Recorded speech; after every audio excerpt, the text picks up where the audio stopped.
Welcome to the deep dive. We all have emotions. They're a huge part of being human, right? But have you ever stopped to think about the rules you have about your feelings? Why some emotions feel okay, but others feel like they shouldn't be there? Based on the material you sent us, that's exactly what we're diving into today. Emotional schema therapy. It's kind of like a behind-the-scenes look at our emotional lives, and Robert L. Leahy's book is a great resource for understanding this stuff. Yeah, totally. So in this deep dive, we're going to really unpack what these emotional schemas are all about, how they work, how they affect your everyday life, and maybe even give you some aha moments about why you react to feelings the way you do. Sounds good. Sounds like a plan. Okay, so first things first, what exactly are these emotional schemas? I mean, is it just like another word for feelings? Well, not exactly. It's more about the whole package, how you see your emotions, judge them, try to manage them. Mm-hmm. The whole shebang. It's like the lens you're looking through when it comes to feelings, both your own and other people's. Oh, I see. So it's not just having an emotion, it's also the whole story you tell yourself about that emotion. Yeah, you got it. And there's this really cool tool psychologists use to figure out your emotional schemas called the Leahy Emotional Schema Scale 2, or S2 for short. It's basically a questionnaire that digs into your beliefs about your feelings. Like, how long do you think emotions last? Do you feel in control of them? Does it all make sense to you? Do you think other people feel the same way? Things like that. So it's like, if I'm feeling anxious, do I think this is just going to stick around forever? Yeah. Or if I'm frustrated, do I feel totally helpless to do anything about it? What else does it look at? Oh, tons of stuff. It looks at guilt and shame. Do you feel bad for having certain emotions? How accepting are you of your feelings in general? Do you tend to ruminate, like get stuck on them? Do you blame yourself or others for your emotions? Do you try to avoid situations that might trigger certain feelings? Oh, and whether you see emotions in very black and white terms like good versus bad emotions. Hmm. It's pretty comprehensive. Wow, that's a lot to unpack. And I'm guessing these schemas, like you said, they can be good or bad, right? It depends on whether they're helpful or kind of messing you up. Exactly. Some schemas are like, hey, this emotion is telling me something important. Let's listen and figure out what to do. But others are more like, oh no, this emotion is terrible. I need to get rid of it immediately. And those are the ones that can lead to some not so great coping mechanisms. Makes sense. So how did we even get to this point? Like, where did all these ideas about emotions come from? Do we have like a historical perspective on this? Oh, totally. If we go all the way back to ancient Greece, Plato had this whole thing about reason versus emotion. He pictured it like a charioteer trying to control two wild horses. One horse was reason, the other was emotion. That's a pretty vivid image. Right. And Plato basically thought emotions were these disruptive forces that messed with our ability to think straight and be virtuous. He even said the first feeling of an emotion was like a fluttering of the soul. Interesting. So already there's this idea that emotions are kind of the enemy of clear thinking. What came after Plato? Well, then came the Stoics guys like Epictetus, Seneca, Cicero. They were all about rationality over emotion. They thought emotions led to overreactions and clouded judgment, and that we should strive for inner peace through logic and self-discipline. So not exactly letting it all hang out, huh? Nope, quite the opposite. They actually had these exercises for building emotional resilience, like practicing discomfort, reflecting on their actions, and contemplating loss to appreciate what they had. Pretty hardcore, right? Yeah, that's some serious emotional training, like trying to become a Vulcan or something. Hmm. So for a long time, the message was basically suppress your emotions. But did that view ever change? Oh, yeah, big time. Fast forward to the Romantic period in the 18th and 19th centuries, these guys were all about embracing emotions, like full on. Think Byron, Goethe, all those dramatic poets and artists. Oh yeah, lots of passion and intensity. Exactly. They celebrated feelings, intuition, and the beauty of human experience. They thought logic was kind of stifling and that we should just, like, feel everything to the fullest. That's a pretty big swing from the Stoics, huh? From suppressing everything to letting it all flow. Yeah, totally different vibes. But even during the Romantic period, there were still some conflicting ideas. Like Lord Chesterfield, this British dude, was all about self-control, especially in public. He was like, don't laugh too much, hide your true feelings, maintain a cool facade. So maybe it was about where you expressed your emotions, like keep it cool in public but let loose in private. Could be. Then, in the 20th century, we got some new perspectives. John B. Watson, this psychologist, showed that fears are learned, which led to some interesting approaches to dealing with them. And then psychoanalysis, with people like Dr. Spock, emphasized creating a supportive environment for kids, encouraging them to express their emotions and offering comfort. So all these different ideas led to very different ways of dealing with feelings. Yeah, for sure. But alongside those shifts, there's this whole other way to understand emotions, and that's through evolutionary psychology. People like Cosmides, Tooby, and Nessie, they say emotions aren't just random, they helped us survive way back when. Oh, interesting. Like, how did feeling sad or angry help us not get eaten by a saber-toothed tiger? Well, think about it. Fear of open spaces. If you're out in the open, you're vulnerable to predators, so feeling fear kept you safe. Anxiety about public speaking. Back then, challenging the social order could get you killed, so anxiety kept you in line. Sadness after failure. Maybe it signaled you to change your strategy. Anger was probably useful for protecting your territory and loved ones. Even jealousy, in a way, protected your relationships and made sure your genes got passed on. So basically, our emotions are like ancient survival tools that are still with us today. That's kind of mind-blowing. Right. It helps us see them in a whole new light. And speaking of seeing things in a new light, that brings us back to emotional schemas. Because while these emotions evolved for a reason, it's our beliefs about them that can cause problems in modern life. Okay, so we've got these ancient emotions, and then we layer on these modern beliefs, these schemas. When do those schemas become, like, really unhelpful, even harmful? One big one is what you might call emotional perfectionism. It's this idea that your emotions should be perfectly under control, always positive, and totally understandable. Like, you should never feel anything bad or confusing. It's connected to the idea of a pure mind. Emotional perfectionism. It sounds exhausting, frankly. It is. It's like trying to hold your breath forever. You just can't do it. So what happens is you end up feeling ashamed of your impure thoughts and emotions, or you get super confused because you don't understand them. It can create a lot of inner turmoil. So instead of accepting that we have a whole range of emotions, we try to force ourselves to only feel the good ones. And that just backfires, right? Totally. It makes things so much worse. Let me give you an example. The book talks about this woman, Mary, who's feeling sad. But instead of just letting herself feel sad, she starts judging herself. She's like, I shouldn't be sad. I have no reason to be sad. No one will understand. Ooh, I know that feeling. Right. It's so common. Yeah. And that judgment makes her feel helpless and like the sadness will never end. So she tries to push it down, which just makes her feel even more sad and anxious. And then she starts avoiding things she usually enjoys because she's afraid of feeling sad.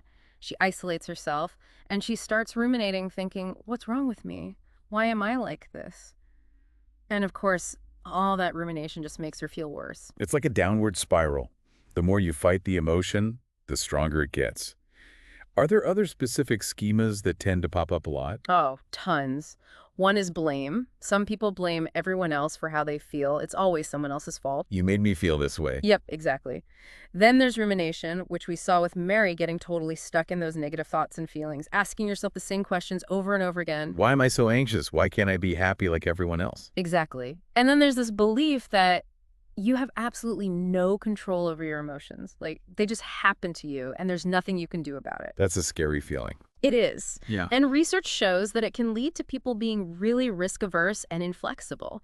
Because if they think they can't control their emotions, they'll avoid anything that might trigger them, even if it's important. And then there's believing that negative emotions will last forever, which makes people feel totally hopeless. Like, I'm always going to feel this way. What's the point? Exactly. And then, of course, there's avoidance, which can be a huge problem. People start avoiding anything that might make them feel uncomfortable, which really limits their lives. Like, if you're afraid of rejection, you might never ask anyone out on a date. Exactly. And they often turn to all these unhelpful strategies to try to manage their emotion. Unhelpful strategies, like what? Well, things like avoidance, which we just talked about, and suppression, trying to just push those feelings down, a lot of worry and rumination. And sometimes people even turn to things like substance abuse or other unhealthy behaviors to cope. You know, it's kind of the opposite of those healthy coping strategies, like acceptance, reframing your thoughts, or problem solving. Those are harder to do when you're stuck in these negative schemas. And speaking of things that are helpful, one really important concept here is validation. Oh, yeah, validation. We hear that word all the time, but what does it actually mean in this context? And why is it so important for our emotional well-being? It's really about understanding someone's emotional experience, really getting where they're coming from. It's communicating that their feelings make sense, given what they've been through.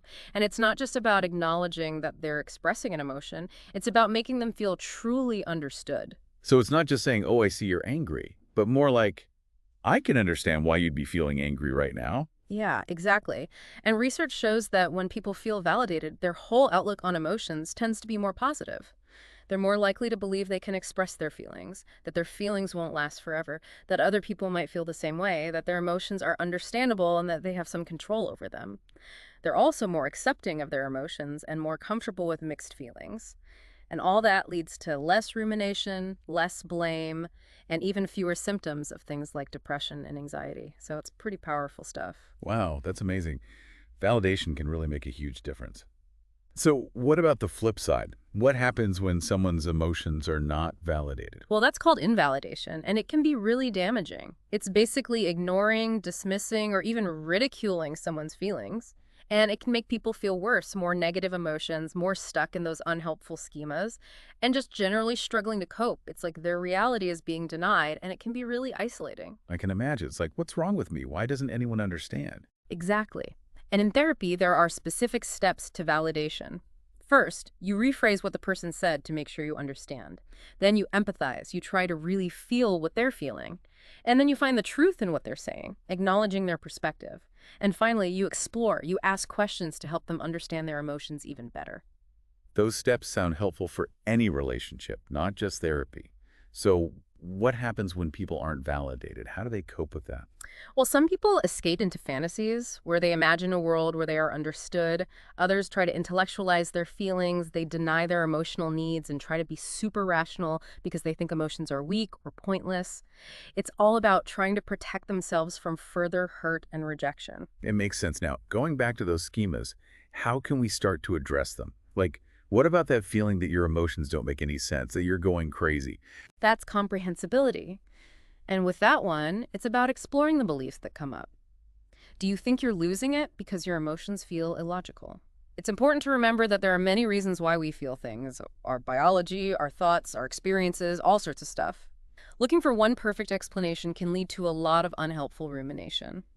Sometimes it's more about accepting that emotions are complex and that's okay. So instead of trying to solve the mystery of your emotions, you just acknowledge that they're there. What about that feeling that negative emotions will last forever? That can be so overwhelming.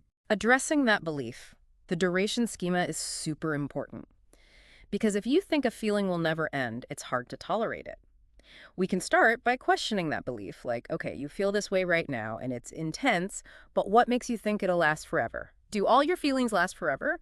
What about happiness? Does that feel permanent? It's also helpful to remember that the intensity of a feeling doesn't necessarily mean it'll last longer. Like, think of a splinter. It hurts like crazy when it's in there, but once you get it out, the pain is gone. Same with emotions sometimes. Facing them head on actually helps them pass more quickly. So it's like riding the wave of the emotion instead of trying to fight it. Yeah, exactly. And remember, that belief that negative emotions will never end can really zap your motivation. Because if you think, I'm always going to feel this way, why even bother trying to change anything? It's like giving up before you even start. Yeah. Now, what about control? It seems like a lot of people really struggle with needing to control their emotions all the time. Yeah, that's a big one. And it's often connected to this fear that if you don't control your emotions, something terrible will happen. Like if you feel angry, you might immediately worry that you're going to lash out and hurt someone. Or if you feel sad, you might think you're going to completely fall apart. But the reality is, just because you feel an emotion doesn't mean you have to act on it. You can learn to observe your emotions without letting them dictate your behavior. So it's like creating some space between the feeling and the action. Right. And sometimes trying to control your emotions actually makes them stronger. It's like the more you try to push something away, the more it pushes back. Learning to tolerate some discomfort and accepting that emotions will come and go is often much more effective. What about guilt and shame? It feels like certain emotions come with a lot of self-judgment. Yeah, those are tough ones. It's helpful to explore which emotions make you feel guilty or ashamed and why. Often it comes down to what you believe are good emotions versus bad emotions, and that's often based on how you see yourself and what you think other people will think of you. For example, you might feel ashamed of being sad if you see yourself as a strong person who doesn't do sadness. We need to challenge those rigid categories. All emotions are okay. They're all part of being human. I love that. So how do we get better at accepting our emotions? I mean, doesn't that mean we just give in to them? That's a common misconception. Acceptance doesn't mean you like the emotion or that you're going to be stuck with it forever. It's about acknowledging that the emotion is there without trying to fight it or push it away. And research suggests that when we stop struggling against our emotions, they actually lose some of their power over us. So we need to explore those fears that come up around acceptance. What if I lose control? What if this feeling takes over and never goes away? Practices like mindfulness can be really helpful here, just noticing the emotion without judgment, like you're watching a cloud float by. It's about changing your relationship to the emotion, seeing it as something you can observe rather than something that controls you. Acceptance is about making peace with your emotions, not pretending they don't exist.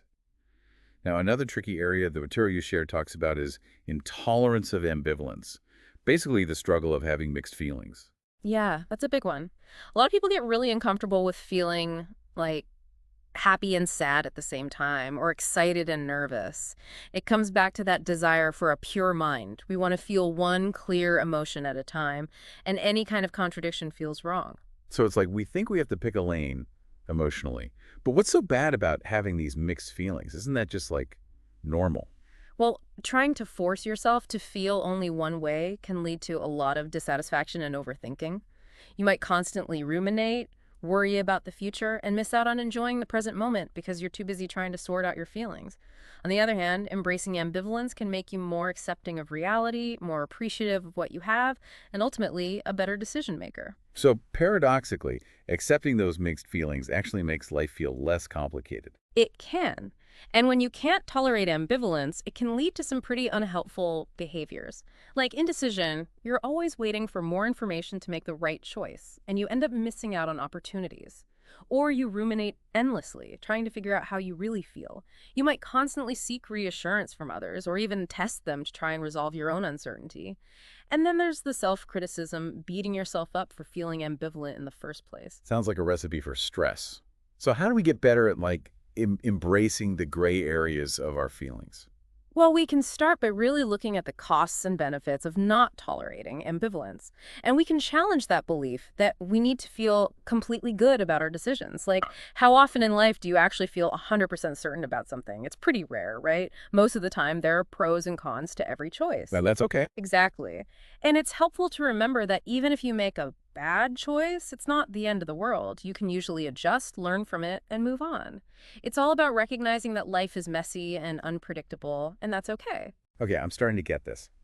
Now let's shift gears a bit and talk about values.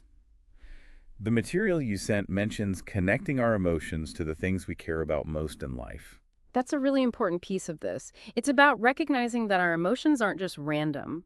They're often signaling something important about what matters to us. For example, raising kids can be incredibly challenging and emotionally draining, but people do it because they value family and connection, and those values make all the hard work feel worthwhile. Yeah, that makes sense. So how can we figure out what values our emotions are pointing to? There are some cool exercises for that. One is called "It Has All Been Taken Away." Imagine that everything you value, your health, your relationships, your possessions, is suddenly gone. What would you miss the most, and why? That can tell you a lot about what's truly important to you. Another one is "It's a Wonderful Life," inspired by the movie. Think about how your life has impacted other people. Who have you touched? Who cares about you? This can really highlight the meaning and connections you might not always notice. So instead of just dismissing our emotions, we can use them as clues to figure out what really matters to us. That's a cool perspective. Now let's talk about two specific emotions that can be really tough to deal with: jealousy and envy. I know the material you shared made a distinction between them. Can you explain that a bit more? Sure, jealousy and envy are often used interchangeably, but they're actually different. Jealousy is more about a perceived threat to something you already have, a relationship, a possession, something you value. It's that fear of losing something important to someone else. So, like, if you think your partner might be interested in someone else. Yeah, or if you think a coworker is trying to steal your promotion. It often involves feelings of suspicion and worry, and it can lead to some pretty unhealthy behaviors. What about envy? Envy is more about wanting something that someone else has. It's feeling inferior or resentful because you perceive someone else as having an advantage that you lack. Like seeing someone else's amazing vacation photos on social media and feeling bad about your own life. Exactly. It's all about social comparison, and it can trigger feelings of inadequacy and even hostility towards the person you envy. It's interesting to note that the material you shared actually normalizes jealousy a bit, pointing out that it's a pretty common human experience. It's even in religious texts. Oh, yeah, I remember that. Like, even the gods get jealous sometimes. Yeah. So why is it important to, like, normalize it? Well, because it can help people feel less ashamed or guilty for having those feelings. Jealousy is normal. It's part of being human. It doesn't mean you're a bad person. It just means you're wired to protect the things you care about. And from an evolutionary perspective, jealousy probably helped our ancestors protect their relationships and resources. Right, so it's not the feeling itself that's the problem, it's how we respond to it. Exactly. And that's where those unhelpful schemas come in. When it comes to jealousy, those unhelpful coping mechanisms can include things like constantly monitoring your partner's behavior, checking their phone, following them Oh, around. yeah, the classic checking their phone while they're in the shower move. Not healthy. Definitely not. And then there's constantly seeking reassurance, needing to be told over and over again that you're loved, or trying to control your partner's behavior, who they can talk to, where they can go, all that. Like, those are all signs of insecurity. Yeah, exactly. And it's all driven by that fear of loss that fuels jealousy. Now, with envy, there's this thing called social rank theory, which basically says that we're all wired to care about our position within social hierarchies. So, like, where we stand in the pecking order? Yep, exactly. And when we feel like we're losing status, it can trigger envy. Like if someone you know gets a promotion and you don't, you might feel envious because it feels like they're moving up in the hierarchy and you're being left behind. It's like you're worried about being seen as less successful or less important. Right. And that feeling of lost status can lead to two different types of envy. There's depressive envy, where you feel sad and inadequate, and there's hostile envy, where you feel angry and resentful. So envy can make you feel bad about yourself and make you dislike the person you envy. It's a double whammy. It is. Now, some people argue that envy can sometimes be motivating. Like, if you see someone achieve something you want, it might inspire you to work harder to achieve it yourself. But in therapy, we usually focus on addressing the unhelpful ways people cope with envy. Like, what kinds of things? Well, sometimes people try to sabotage the person they envy, or they gossip about them behind their back, or they get stuck in this loop of ruminating about how unfair life is. They might avoid the person they envy or withdraw from social situations altogether. And sometimes they turn to unhealthy behaviors to cope, like overeating or drinking too much. So basically, they let the envy control them, and it ends up making their lives worse. Exactly. And trying to suppress the feeling usually just makes it stronger. It's like trying to hold a beach ball underwater. Perfect analogy. So what can we do about envy? Well, first, we need to accept that it's a normal emotion. Everyone feels envious sometimes. It doesn't make you a bad person. And then we need to separate the feeling from our actions. Just because you feel envious doesn't mean you have to do anything about it. It's helpful to challenge those negative thoughts about yourself and the other person. And practicing gratitude can be really helpful, focusing on what you do have rather than what you lack. Even things like loving kindness meditation, where you cultivate feelings of goodwill towards others, can be surprisingly effective for dealing with envy. Wow, so instead of letting envy turn you bitter, you can actually use it to practice compassion. That's a powerful shift. Now let's zoom in on how all this plays out in our relationships, specifically romantic relationships. The material you sent talked about how our beliefs about our partner's emotions can really affect how we interact. That's a really important point. Our schemas, our beliefs about emotions in general, they get projected onto our partner's emotional experiences. So if you believe that emotions are dangerous or uncontrollable, you might react in ways that actually make things worse. Like, if your partner's upset and you think their upset is going to last forever, you might get really dismissive or avoid dealing with the issue altogether. Because you think it's pointless, like it's never going to get better. Right. Or if you think their emotions are irrational, you might get really critical or try to shut them down.